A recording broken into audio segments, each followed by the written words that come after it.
Welcome to Kenton Teaches. Enjoy the video. You begin by confirming compatibility and signing into your Samsung account.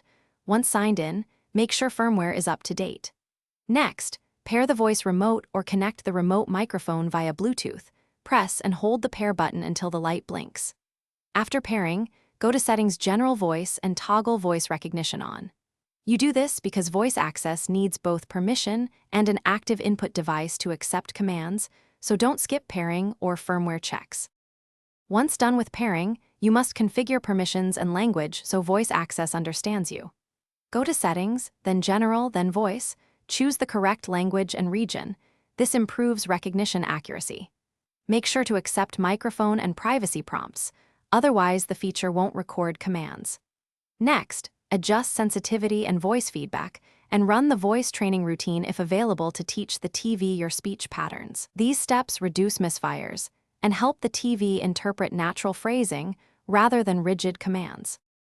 You're ready to use voice access. Speak concise commands like open YouTube, play next, or set volume to 15. Use natural phrasing, but keep commands short for speed.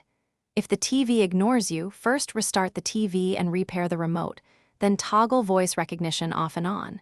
If problems persist, verify network connectivity, update firmware, and rerun the microphone test under voice settings. One key troubleshooting tip: clear the voice recognition data and retrain the model if recognition remains inaccurate after these steps.